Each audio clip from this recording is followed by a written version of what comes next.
Ang programang ito ay rated SPG. Striktong patnubay at gabay ng magulang ang kailangan. Maaaring may masiselang tema, lengguwahe, karahasan, sexual, horror o droga na hindi angkop sa mga bata. Dahil sa mga pangyayari ay talagang nginig na nginig itong si Zoe dahil nalaman niyang buhay itong si Don Pepe.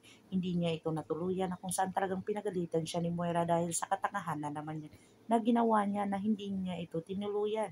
Dito na nga na takot itong si Zoe at talagang umabot pa sa nagbangayan itong mag-ina. Dito na nga ay talagang pinapunta sila sa Estridge Medical Center kung saan dito na nga si Annalyn ay positibong gagawin niya ang lahat para mabuhay itong si Don Pepe. Dito na siya binigyan ng karapatan ni Giselle na kung saan kung ano ang kanyang gustong gawin dito kay Don Pepe ay talagang gawin niya na at ngayon na. Dito na nga ay talagang naging successful ang kanilang operasyon ni Dr. Lindon, Dr. Carlos Benitez na kung saan si Annalyn talaga ang gumawa dito sa kanyang lolo at talagang positibo ito na maging okay ang kanyang lolo na kung saan ayaw niya itong maitulad sa kanyang ninong Conrad.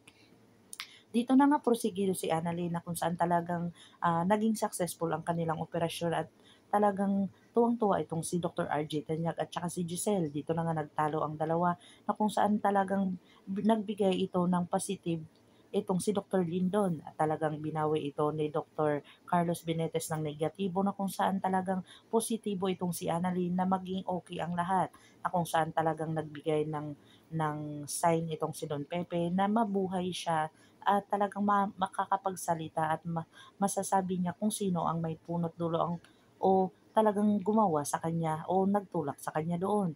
Dito na nga talagang nginig na nginig sa takot itong si Zoe dahil sa kanyang mga ginagawang kasalanan. Dito na nga ay talagang si Moira at saka si Zoe na sa parking lot at talagang sinundan ito ni Dr. Carlos Benitez. Dito na nga nagpaplano itong si Dr. Carlos Benitez kung anong gagawin niya naman dito kay Don Pepe na kung saan talagang dinalaw niya ito sa kanyang room na kung saan talagang sinabi niya na naman dito kay Don Pepe na kung hindi lang nangialam ay talagang hindi siya malalagay sa sitwasyon na ito.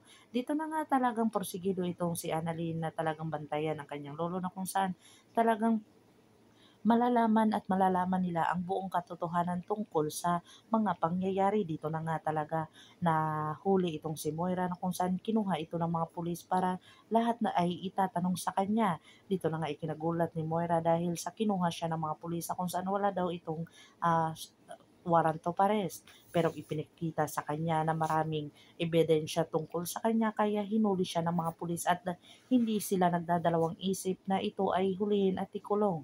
Dito na ikinatatakot ni Zoe ang lahat ng kanyang mga nangyari na kung saan talagang lahat ng mga kasalanan ni Zoe ay pinagdudusahan niya na. Dito na nga kaya aamin si Zoe ng buong katotohanan kung saan takot na siya dito at hindi niya na kayang dalhin o di kaya itong si Dr. Carlos Benitez ay gagawa na naman ng panibagong kasalanan na kung saan kikitilin niya ang buhay ni Don Pepe para sa talagang hindi masabi ang buong katotohanan tungkol sa kanilang pagkatao. Pakakabangan natin ang mga susunod pa na episode nito. Ang abot kami na pangarap.